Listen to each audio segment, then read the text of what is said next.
Shri Gurubhyo Namaha and Jai Hind. Jai Hind because we are celebrating 75 years of Indian independence. And we are now here to think about and pay homage to the unsung heroes of the Indian national movement. They have given us the Amrit of Azadi. Azadi ka Amrit Mahotsav not only celebrates 75 years, but celebrates the real Amrit, the real nectar given to us by the Azadi heroes. Whom shall we see today? Can we think of a lady who fought for Indian independence, who contributed and mentored several other unsung heroes, all the while staying elsewhere and not on Indian soil? Who is the person whom we are thinking about now? And that is Madam Bikaiji, Rustomji, Cama.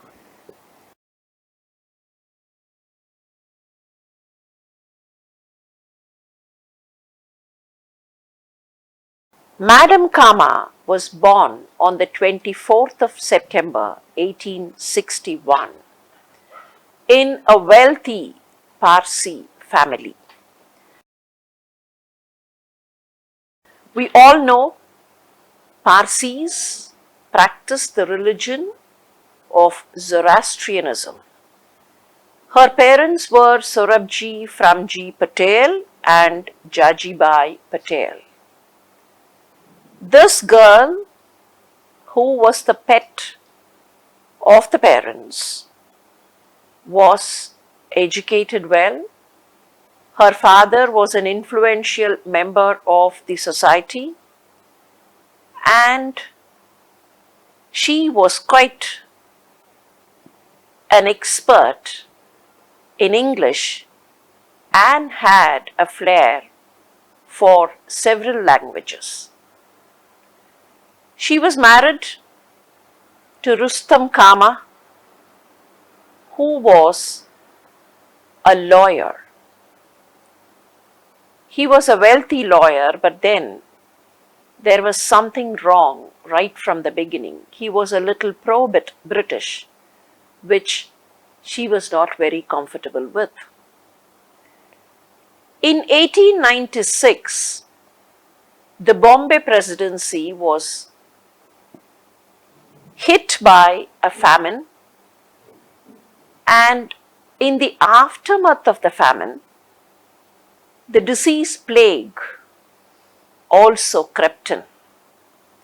You all know bubonic plague is almost a deadly disease, and in those days when not much of medical care and health care was available, it caused devastation.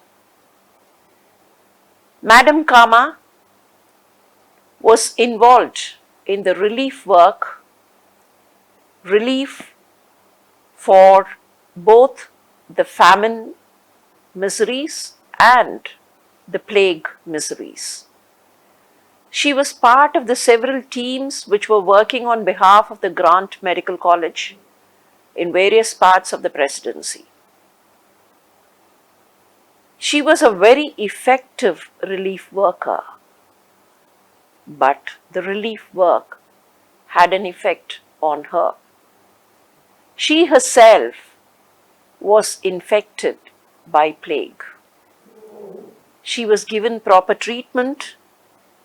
She survived and recouped.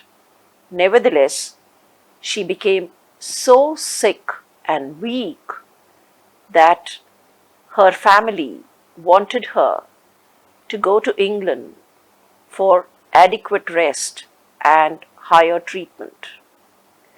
So she went to Britain in 1902 and stayed there for almost 2 years.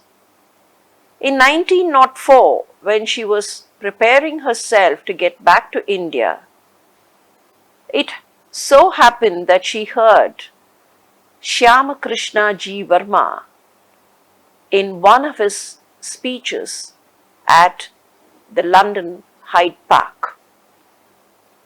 The London's Indian community used to meet at the Hyde Park, and utilizing this kind of an opportunity, people like Shyam Krishna Ji Varma gave nationalistic speeches to induce the sense of nationalism amongst the Indian community. Madam Cama was also moved by one of such speeches. Through Shyam Krishna Ji Varma, she came in contact with Dadabhai Naoroji, and she was so impressed by Dadabhai Naoroji that she decided to become his personal secretary and work for him. Madam Cama also came in contact with Revabai Singh Rana, and along with Shyam Krishna Varma, she was responsible in the founding of the Indian Home Rule Society in 1905. Now, all these kind of activities, the founding of the Indian Home Rule Society, home rule meaning rule by Indians themselves, association with an Indian leader like Dadabhai Naoroji, all these activities put Cama under the suspicion of the British police. She had to come back to India. When she tried coming back to India, she was prevented unless she would sign a statement that she would not take part in any kind of nationalistic activity when she is in India. She refused to sign. And she could not continue in England also because the British police gave several restrictions and shadowed her. So the same here, sometime in 1905, she decided to relocate to Paris, and there she came in contact with Thiru Godrej and co-founded the Paris Indian Society. So with S.R. Rana, with Godrej and several like-minded people, the Paris Indian Society flourished and helped the Indian national movement. As this was going on, Cama also got involved in writing and publishing revolutionary literature. It was called revolutionary because it was in favor of Indian independence. There was a crown ban, the crown meaning the British crown, a crown ban on the song Vande Mataram, and Cama was involved in creating informatory pamphlets against this ban, and these pamphlets were distributed across. And several of these pamphlets, pieces of literature, pieces of booklets were all smuggled into the Indian territory through the French colony of Pondicherry. Sometime in 1907, Cama had the opportunity to attend the Socialist Congress at Stuttgart. Stuttgart is a town in Germany, and there was a Socialist Congress there.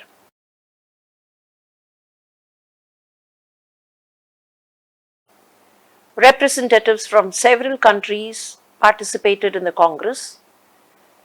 Before participating in this Congress, Cama was in contact with Veer Damodar Savarkar in London itself. She was part of the India House group in London, which met often and discussed modalities of obtaining Indian independence. She was already identified as a close associate of Veer Damodar Savarkar and VVS Iyer. It is during this time that the group in the India House would sit down and discuss about having a flag of Indian identity. Any country which seeks independence will have to have a flag of identity, this group thought. So they would sit down and discuss what kind of a flag they could have, what kind of a designing, what colors to go in, and so on. In the Stuttgart Congress, every other nation or every other society that was being represented had a flag of its own. So when Cama was participating in this Congress, she wanted to hoist a flag and show the people that this is the flag of Indian independence. Veer Savarkar and she had discussed and designed a flag, and she held this flag when she spoke at the Congress. This particular flag, a replica of which you see on the screen now, had 3 bands of 3 colors: saffron, yellow, and green. And the central strip of yellow was written in the Nagari script the phrase Vande Mataram. And in the top strip of orange color or saffron color, there were representations showing 8 flowers, 8 lotus flowers, representing the 8 provinces of the Indian subcontinent at that point of time. The green strip had a replica of the sun and the moon, meaning the sun and the moon, nature with us, also the light of the sun and the cool of the moon. In a way, it was also a way of expressing Hindu-Muslim unity. This flag was held aloft by Madam Cama, who made a fiery speech in the Congress, requesting the support of every other nation for the nationalistic movement of India. She was able to convince them that the European countries and other countries will have to help us. We will have to consolidate efforts against the British colonial rule. And she was able to help Veer Savarkar during his operations from London and subsequently from other parts of Britain. However, for such activities, Cama was being shadowed by the police, and since she had relocated to Paris, whatever belongings, properties she had in the British territory were all confiscated. She lost her properties. She had to survive in the houses of some friends. The British government was demanding Cama's extradition, but the French government refused. Since the French government refused to cooperate with the British government, Cama could live in Paris and in French territory. It is sometimes said that Lenin of Russia invited Cama to reside in the Soviet Union, but she did not accept the offer because she wanted to remain closer to the British area, British territory, and work for Indian nationalism. And she always thought the nation's freedom was the first priority. She was, of course, an advocate of women's education and women's freedom. She went round different parts of the Europe and advocated women's freedom in several conferences and meetings. However, she would always put the nation first and once said, "Work for India's freedom and independence.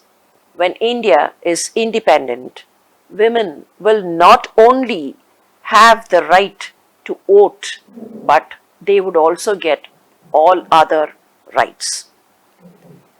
The same time, the First World War broke out.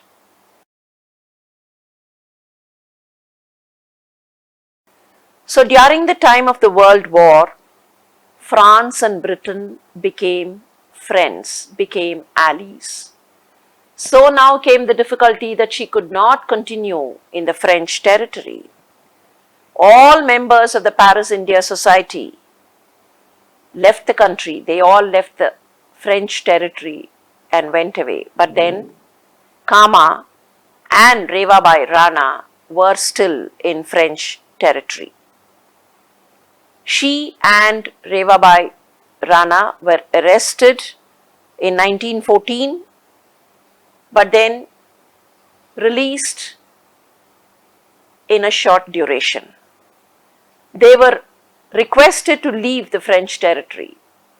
They were at Marseille and they were asked to leave.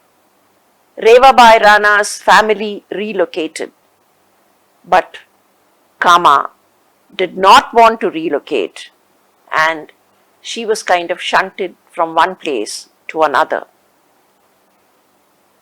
Much later, after the war, she relocated to her house in Paris.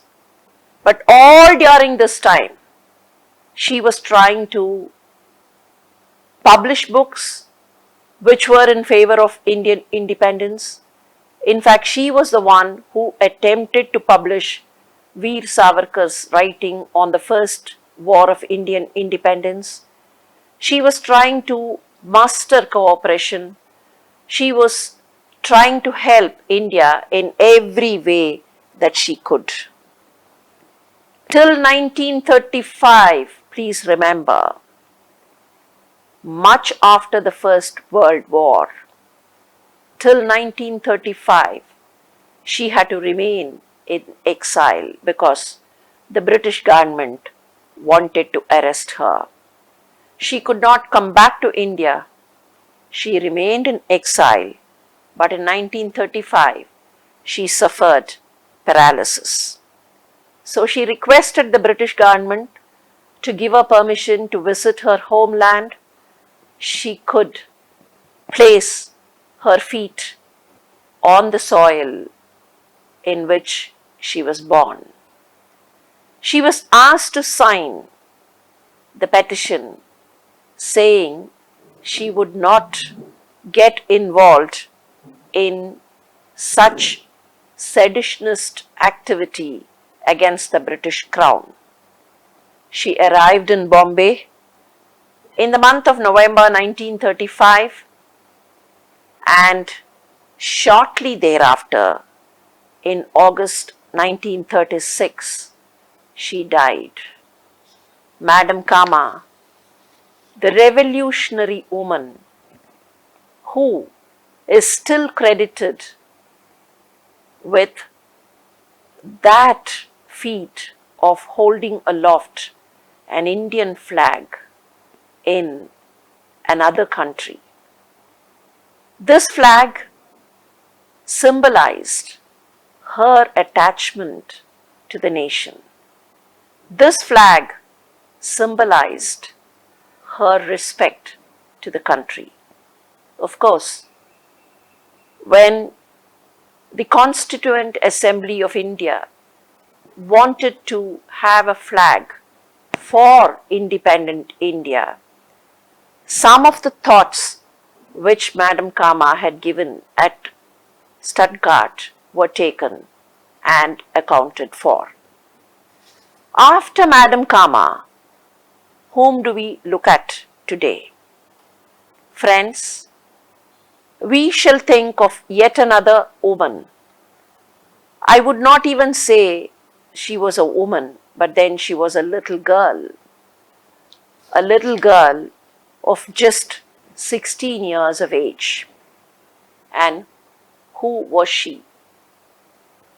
Her name may not be known by many. Her name is Tillayadi Valdiyamai. Tillayadi is a small hamlet in the state of Tamil Nadu. Valliamma never ever visited this hamlet. Surprising, isn't it? Now, the story is like this. Valliammai's parents had gone to South Africa for livelihood. There were lots of people from India, from different parts of India, who had gone to South Africa and other such countries during the colonial rule. People from one colonial area were transported to work in the gardens, in the tea fields, and in other factories of another part of the colonial rule. So the parents of Valliamma had gone to South Africa and they were working there. Valliamma was born when they were in South Africa. At that point of time, sometime in the 1900s, early 1900s, there was a Khmer rule in South Africa. Asian marriages and non-Christian marriages were declared invalid. In other words, children born out of such wedlock were considered illegitimate, and such families could never acquire any property in South Africa and the surrounds. This created a lot of uproar amongst the Indians who were living there. How could they have their marriages declared invalid? So there was some kind of a protest, and in one of those protest processions, it is said Valliamma and her mother led the procession. They were walking from Transvaal to Johannesburg and Transvaal to Natal, and sometime in 1913, October 1913, during one of those processions, Valliamma is supposed to have told the police which was trying to come closer to Mahatma Gandhi. He was not Mahatma Gandhi that time, he was only Mohandas Karamchand Gandhi. It is said that Valliamma stood between Gandhi and the police officer and told the police officer, if you would want to touch this man, if you would want to arrest him, walk over me and then arrest him. And she stood there without speaking anything further, but then stood there just like a pillar of rock, just like a pillar of strength, not even moving. And that gave Mohandas Karamchand Gandhi the feeling that non-cooperation can win. Tillayadi Valdiyamai, in a way, was the inspiration to Mohandas Karamchand Gandhi. During one of these processions, she was arrested, put in jail, in the jail of Maritzburg, and subjected to labor and work in the jail. She was born in 1898, and in 1913, what was her age? She was barely 15. Subjected to a lot of physical strain, and because she became extremely sick, she was released. Just as she was released, she met Mahatma Gandhi. Mahatma Gandhi asked her if she was feeling sad that she had to undergo this kind of a misery. She said, Gandhiji, I am happy to have gone to the jail for the sake of the independence of my people, the independence of my mother country, India. If only I would have some more births, I would be happy to spend all the time of those births in the jail for my motherland. She was the inspiration for Mohandas Karamchand Gandhi. She died quite soon after this conversation between her and Mahatma Gandhi. She died exactly on her 16th birthday. She was born on the 22nd of February 1898, and she died on the 22nd of February 1914. Mahatma Gandhi later records, within a few days of the conversation where he inquired her if she was feeling sad for having been arrested and put in jail. Within a few days of the conversation, Valliamma was no more with us in the flesh, but she left us the heritage of an immortal name. And the name of Valliamma will live in the history of South African Satyagraha as long as India lives. South African Satyagraha for the sake of Mother India. And that was Tillayadi Valdiyamai. Tillayadi, that small little hamlet in Tamil Nadu, gains reputation because of Valliamma, though Valliamma had never stepped into that village. After Tillayadi Valdiyamma, let us have a look at some of the unsung heroes. Maybe their contribution appears to be small today, but then we should see their contribution was responsible for the country to acquire independence. Captain Abbas Ali, born on the 3rd of January 1920, Captain Abbas Ali joined the Indian National Army of Netaji Subhas Chandra Bose. He was part of the army, and in 1945, when the members of the Indian National Army were arrested, Abbas Ali was also arrested and given a capital punishment. He was to die. Fortunately, when the political situation turned, when Indian independence was being considered, the political prisoners of Indian National Army were released and Abbas Ali was also released. But still, Abbas Ali's contribution as member of the Azad Hind Fauj cannot be forgotten. J.C. Kumarappa is yet another unsung hero. Kumarappa was born on the 4th of January 1892 in Thanjavur in the state of Tamil Nadu as Joseph Chelladurai Cornelius Kumarappa.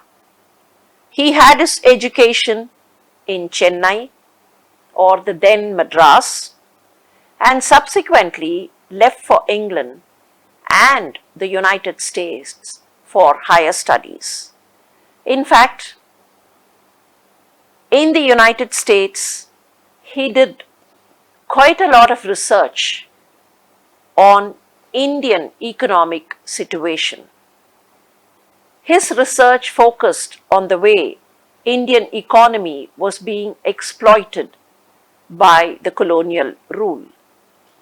When he compiled his research work and made it into a thesis, he wanted Mahatma Gandhi's foreword for the same. He sent it to Gandhi and Gandhi gave a foreword. And that is why a kind of a close contact between the two of them developed. From that time onwards, Kumarappa became an ardent devotee of Mahatma Gandhi.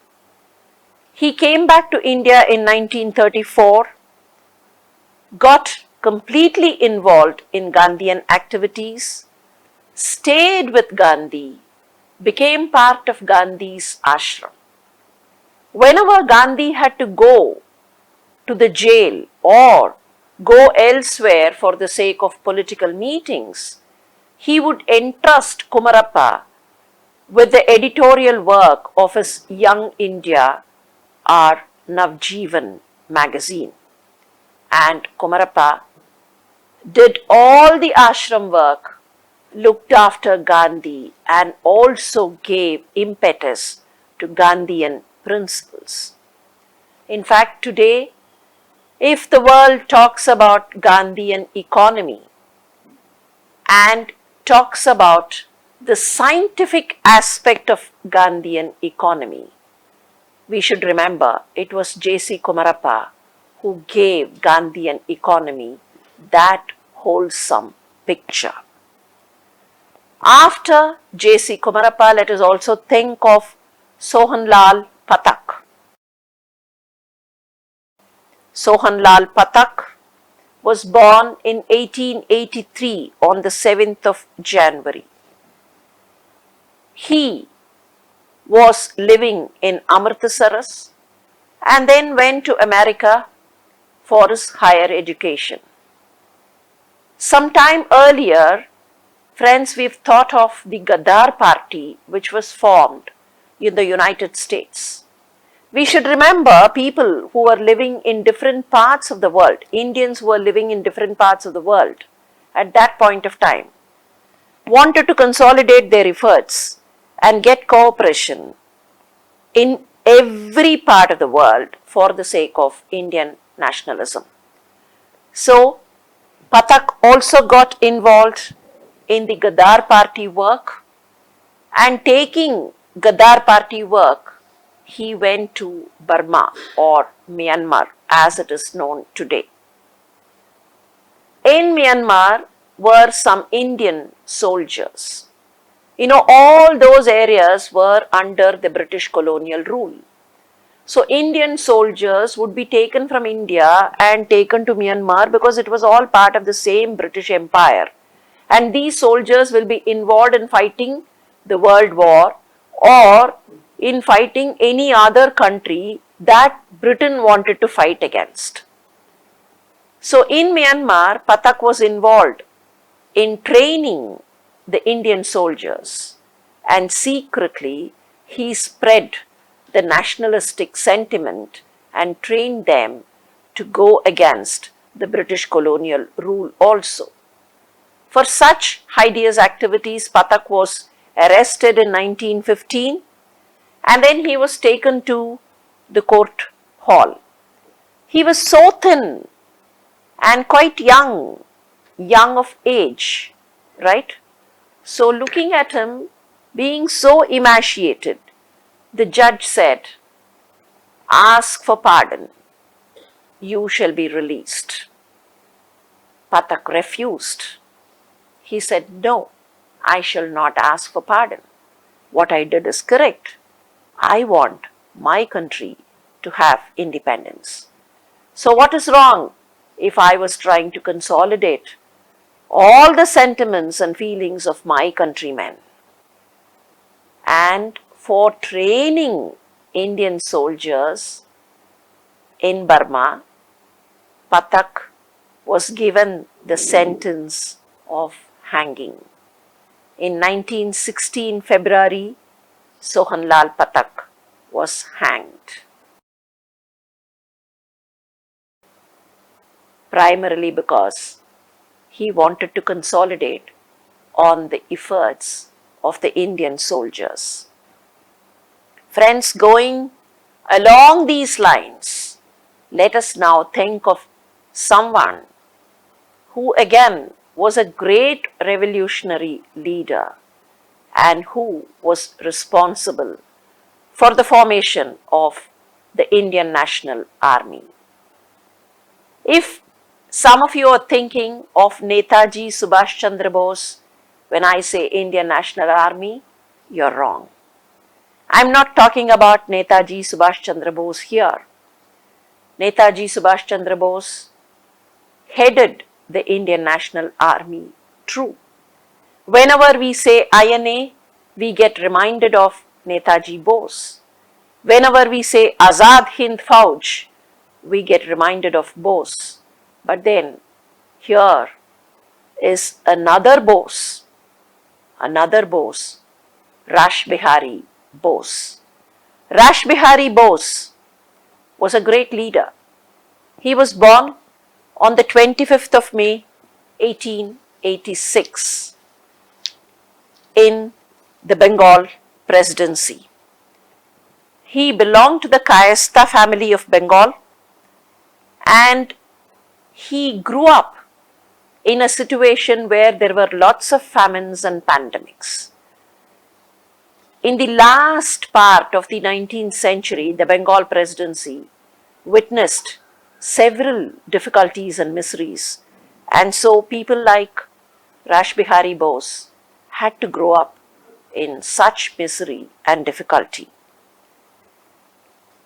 Rashbihari Bose was sent to his paternal grandfather when he was very young, and he grew up in the paternal grandfather's house. The paternal grandfather was so fond of young Rashbihari and called him Rasu. And to Rasu, the grandfather would narrate several stories of Indian mythology, stories of the freedom movement, stories where freedom fighters were given their undue punishments and difficulties. All these changed Rashbihari in such a way that his mind was deeply involved in the nationalistic movement. He slowly sought a job in the forest service. A small diversion here. Several times we notice people who are trying to get involved in the freedom movement sought some kind of an opportunity to go to the forest. Why? It gave them an opportunity for certain ideas activities.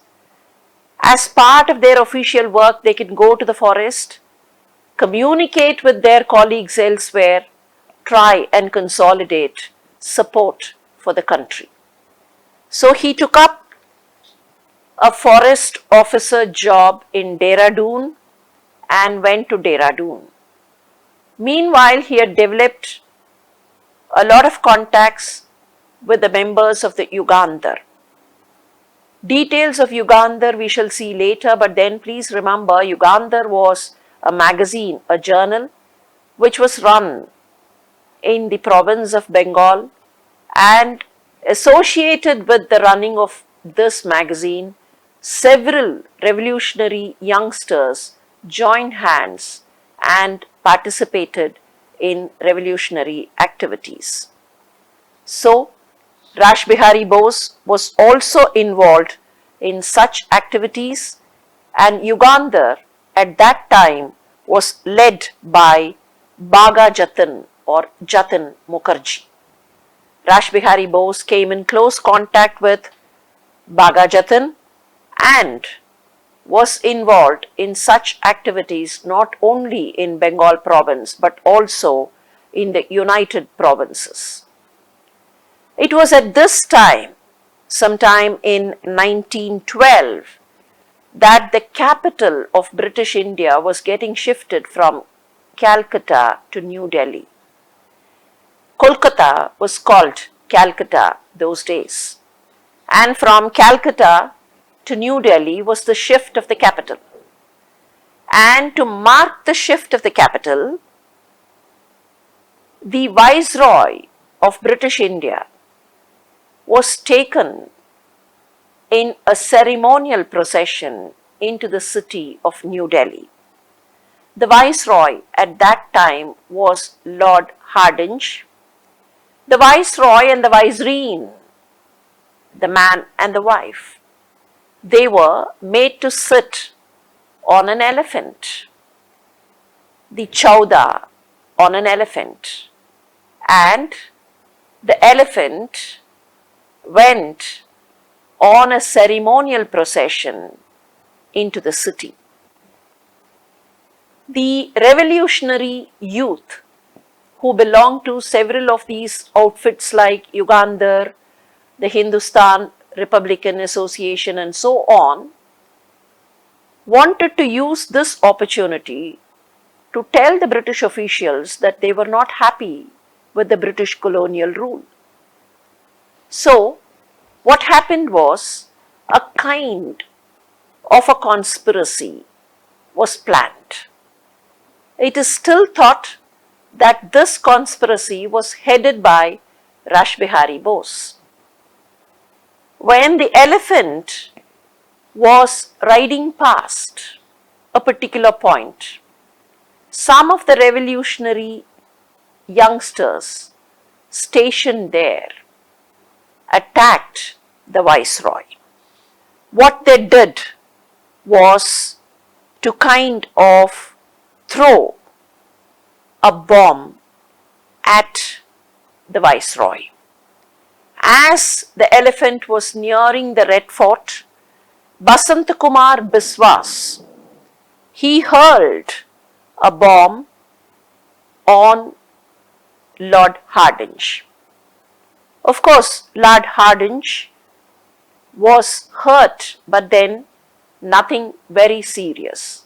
He had some flesh injuries. The Vicereine escaped unhurt. But you know what happened?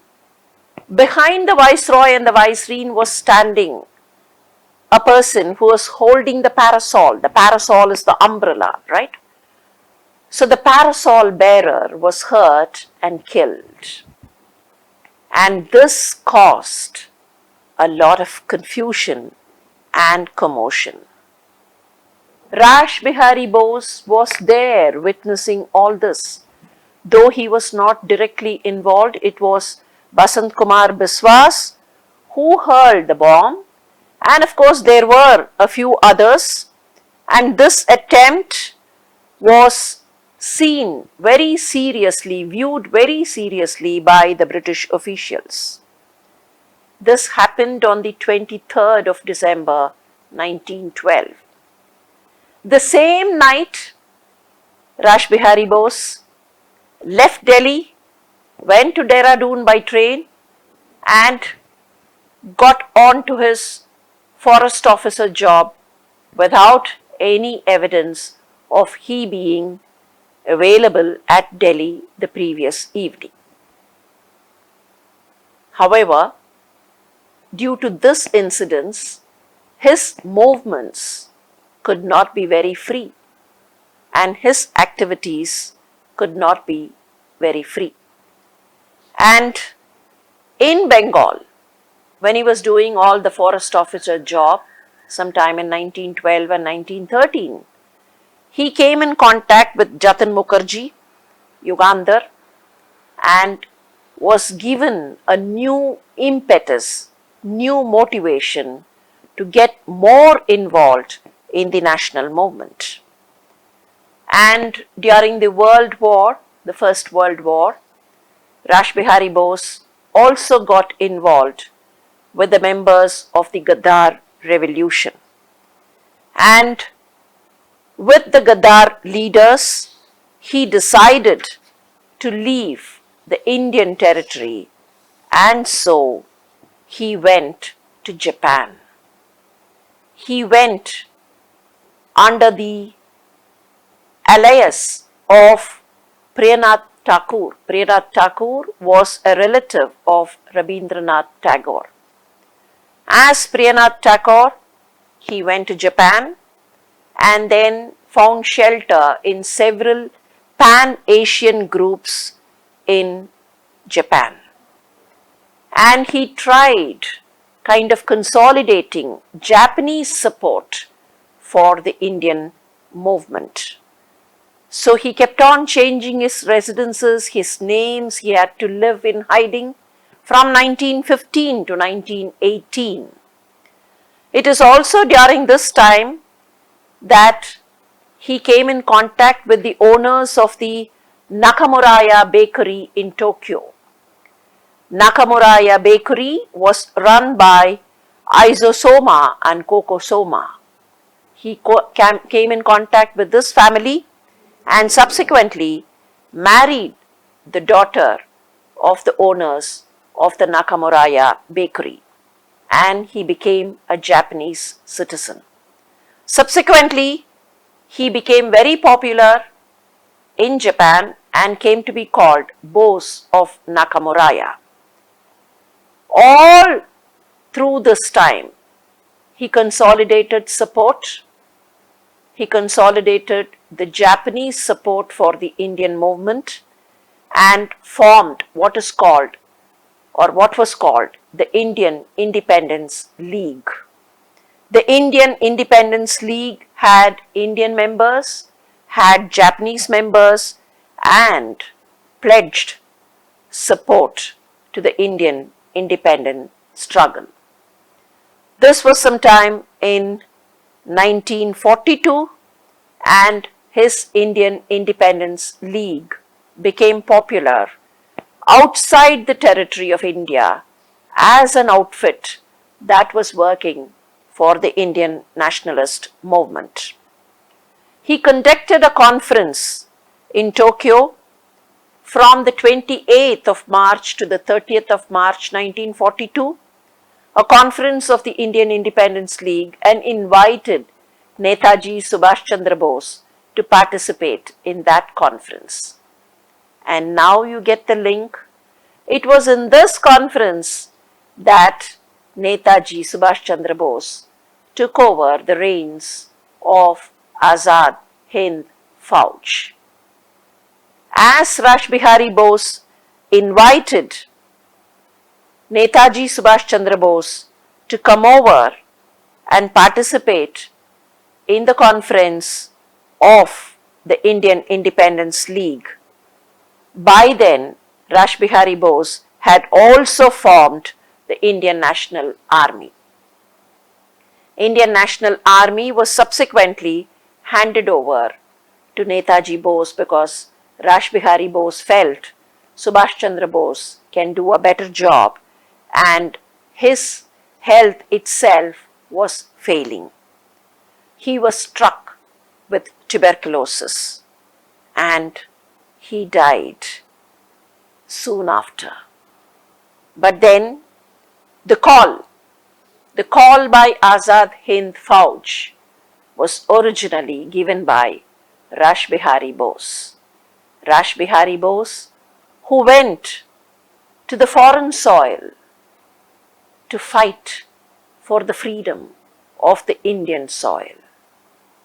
He was a kind of a revolutionary leader who was able to identify the leader in Netaji Subhas Chandra Bose and support Bose from the Japanese soil.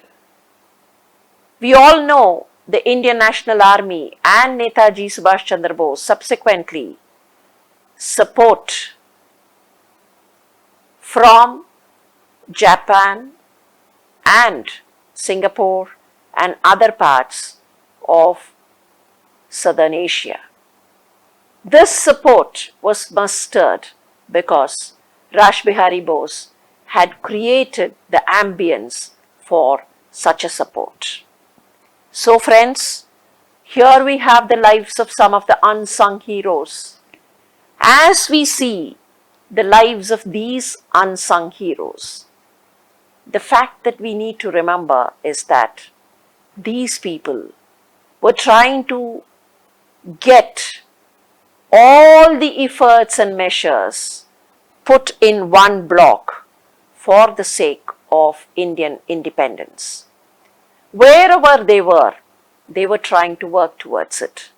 Some of them had the opportunity of going abroad and working. Some of them did not have the opportunity to go abroad, but then contributed from wherever they were. Some of them, like Valliamma, were not even born on this soil, but staying elsewhere, they thought of the independence of this country. So, it is what they have given us. It is what they have made us remain independent today.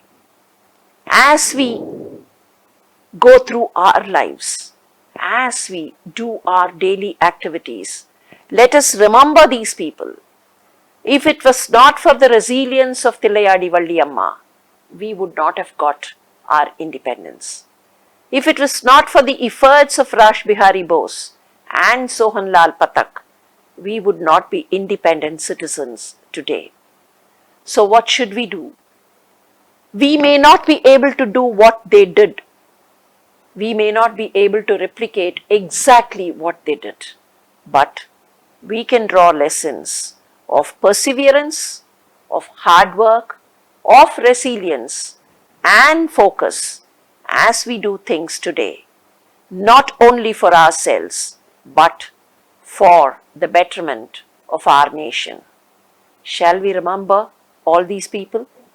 Shall we at least think and say, we shall pay homage to you. At the same time, we shall draw inspiration from you and live our lives to the betterment of our country. Jai Hind and thank you.